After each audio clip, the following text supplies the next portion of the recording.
This is an online business that was recently included in the Acumen Wire newsletter. It is a military news media company making $973,000 a year of SDE and listed for sale at an asking price of $4.1 million, which works out to a 4.2x valuation multiple. In this video, I'm going to unpack the details of this business listing and share some of my experience-based insight into this business listing in the business model, along with what I like, don't like, some of the risks and challenges and or opportunities that I see with this business, and ultimately share with you my quick take on the business valuation. On that note, guys, if you're interested in acquiring an established and profitable online business, you got to sign up for the Acumen Wire newsletter. It's a newsletter I run where I send out online businesses that were recently listed for sale with a focus on established, profitable, and time-tested businesses. And this business here, well, it's been around since 2003. I would certainly say it's time-tested and established, and $973,000 a year of SDE makes it very, very profitable. So let's get into this listing here. I'm going to go through and kind of skim it over, pick out some of the key details so that we all understand what the business fundamentally is, does, and then we'll look at things in the context of what I like, don't like, and possibly some of the opportunities, challenges, risks, those kind of things, ultimately getting to my take on the business valuation here. So first up, right in the headline, we see this 60% recurring revenue. That is really, really good. If you're shopping for any business, you're probably familiar with the concept of recurring revenue, but it is very nice because it lasts a long time and you don't have to worry about consistently acquiring customers, right? Rather than consistently acquiring customers, you got to make your customers happy, keep them around longer, and ultimately increase the value of their the value of them being a customer, right? How much revenue you get from them, and that is often easier to do than acquiring customers. So right in the headline, that 60% recurring revenue looks good, and then 50 million annual visitors. That number is a bit of a vanity metric because this business could be doing these numbers with 20 million annual visitors. They're just making more per visitor. It could be doing these numbers with 100 million annual visitors. So when I see these numbers on annual visitors, followers, or subscribers, if they're not paying, I tend to overlook them, or look beyond them, I should say, because I want numbers that are actually substantiative, and I don't feel like that is. And this listing and this broker in general do a lot of really hammering you with vanity metric numbers that don't really matter. All right. So when we get down here to the actual revenue and profit, we can see it's making $1.44 million a year in revenue, and ultimately has that SDE, EBITDA, cash flow, whatever you want to call it. In this case, we'll just refer it to a profitability metric of $972,000 a year. Yes, there are differences between them, but in some businesses, they can ultimately be very similar or the same, and that is often the case in online businesses. If we crunch the numbers on that, that works out to about a 67% margin. So the margin is very solid on this business. If we skim through it, we can see that they have an 80% customer retention rate, strong connections to the military community, and then down here in key highlights, 60% comes from recurring subscriptions, 35% from advertising, 5% from e-commerce and book publishing. That 80% of subscribers renew. And they got 680,000 highly engaged subscribers. So we can basically math that all out here and say that if $1,441,000 comes from, and oops, mistyped that, $1,441,000, make sure we get to the millions, divide that by 680,000 highly engaged subscribers. That means that they're paying roughly $2, or each subscriber is worth $2 per year. We'll come back to that in a second. And then they say, what sets this business apart? It's got a scalable revenue model. That's the case with any digital product or media business. Streamlined operations, 7 overseas content creation, ad sales, and campaign management. The business also benefits from pro bono military writers. So they've got writers contributing for free, and then they've got a big audience. All right. So besides the SDE here, there's a lot here to like, the recurring revenue being one of them. The high margin is another. But beyond that, a little bit deeper than that, what I really like is the diverse revenue streams. This business is not just an advertising platform, as so many media businesses are. They have a website, they get a ton of traffic, and ultimately just plaster display ads all over the website. This business is actually getting people to pay for their subscription, which I think is awesome. And that's 60% of the revenue. So this really differentiates it from a lot of businesses that you will see as media or described as a media business. And then they're also getting 35% from advertising. We don't know how much of that is coming from traditional display advertising networks versus direct advertisers. And then they make a little bit of money, 5% from e-commerce and book publishing.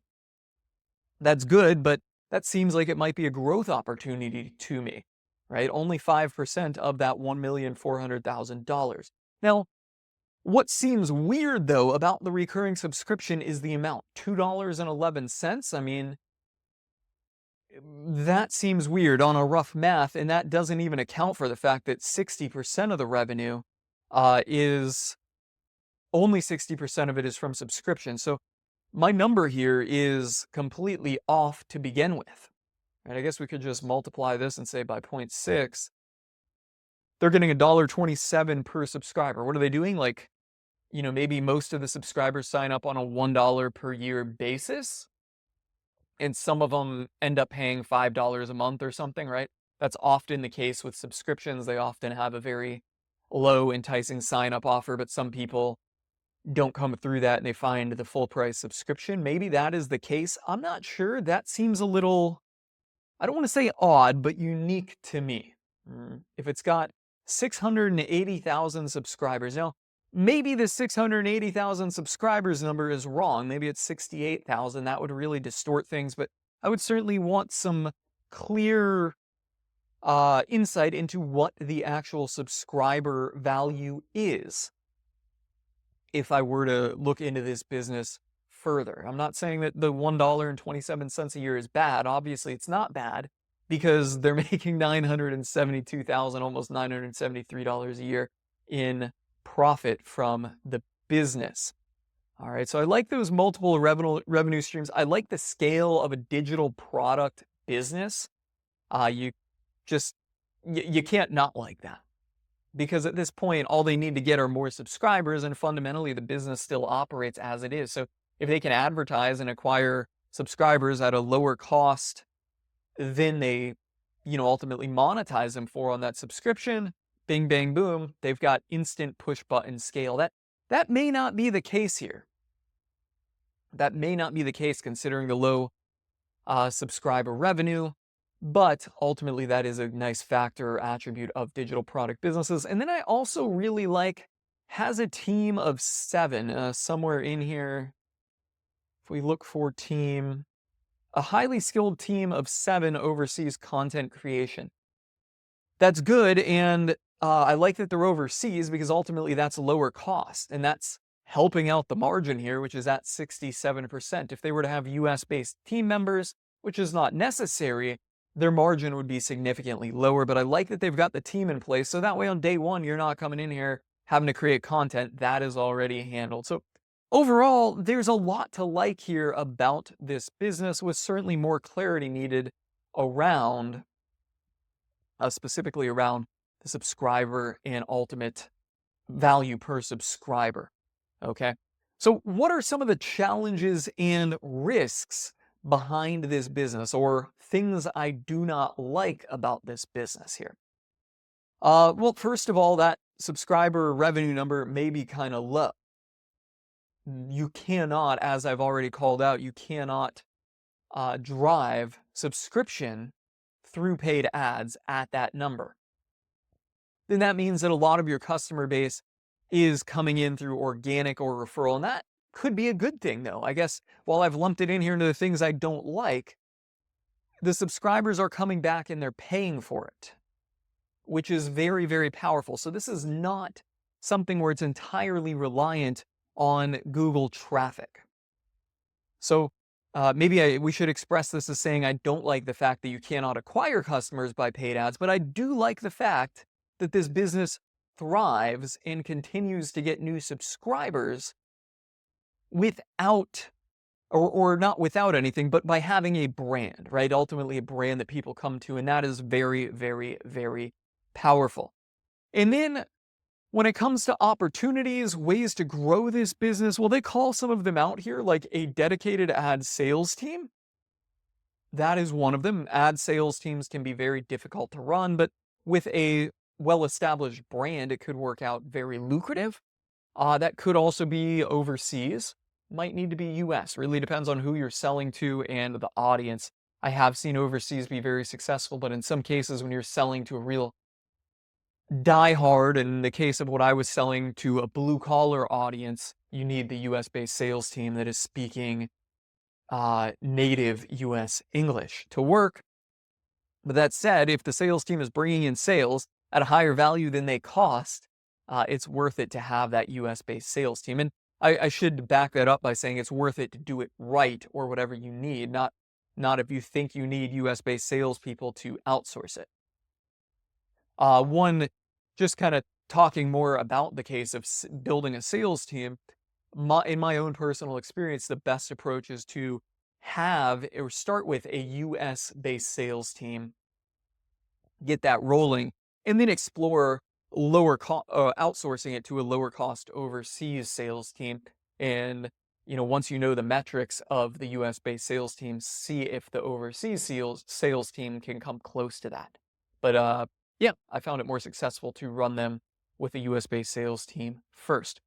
Then they say expanding paid marketing efforts. Well, it kind of already mentioned that the traffic, or not the traffic, it's hard to drive subscribers at only $2 per subscriber. So if the number is wrong and it's $20 per subscriber, they've only got 68,000 subscribers, then things get, potentially exciting with paid ads. But at just $2 or $1.27 per subscriber, it's a little difficult. And what else do they mention here? Well, I don't see it here, but they have this e-commerce thing.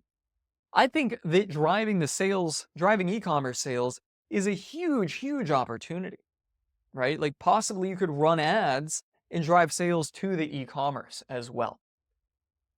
That could be fairly lucrative if there's margin behind these e-commerce products. So there's a few ways that you can grow it here, but ultimately I think that this business has a lot of things to like, very little not to like, and they've got the team in place where if you were to come in and buy this business, you're not jumping into really figuring out how you can grow it. You can get in the driver's seat, sit there for a few months, get comfortable until you really hone in on what opportunities are worthwhile here. So let's talk about the valuation at $4,100,000, effectively that $4.2 million asking price.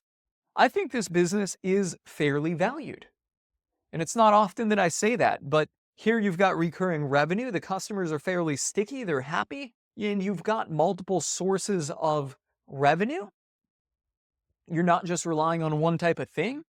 And when it comes to customer acquisition, although it doesn't seem to have a clear customer acquisition channel, that customer acquisition channel ultimately is the brand. So I guess maybe I should say it does have a clear customer acquisition channel, and that's its brand, which is the most powerful customer channel, in my opinion. I would not buy a business that has not achieved a brand, and I also often talk about going to a search analysis tool like SEMrush and seeing how much of the business's traffic comes from branded search. In other words, this business gets 50 million annual visitors. How many of them are typing in whatever military news media right into search to come to the business directly?